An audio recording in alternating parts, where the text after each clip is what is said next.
In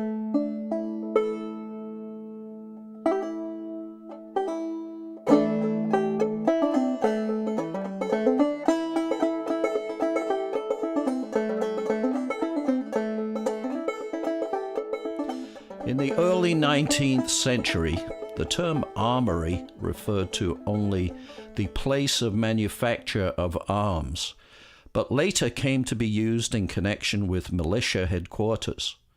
A state law enacted in 1891 required cities to build armories. Many American armories employed picturesque medieval exteriors.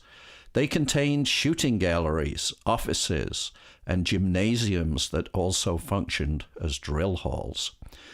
They also had libraries, mess halls, kitchens, and workshops.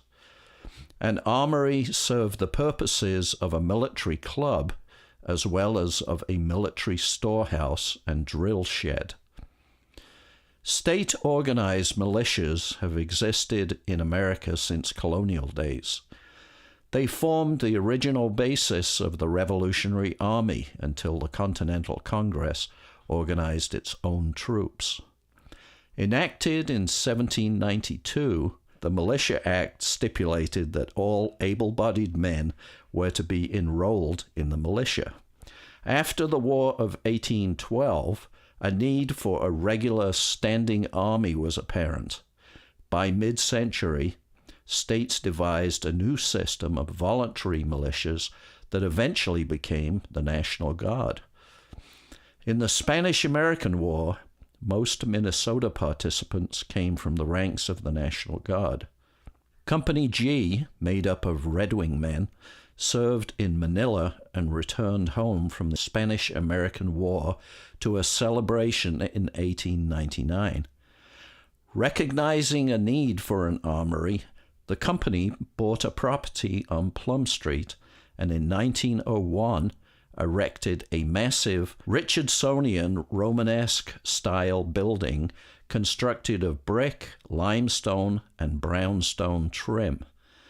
The original roof line was defined by an arcaded corbel table. The central and end bays were emphasized through the use of bold stone arches and crenellated parapets. When constructed, the Red Wing Armory was 3 stories high, with the 3rd floor occupied by the Masonic Lodge. In 1925, the interior of the building was gutted by fire, destroying the 3rd floor. The armory portion was immediately rebuilt. However, much of the building's original Richardsonian Romanesque detailing was removed following the fire. The Masons decided to rebuild elsewhere, eventually constructing their own building on 4th Street in 1928.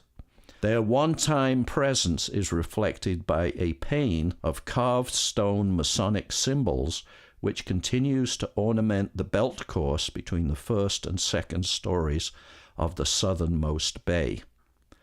The armory remained in the building and served as a local hall for a wide variety of events until a new National Guard armory was built on East 7th Street in 1971.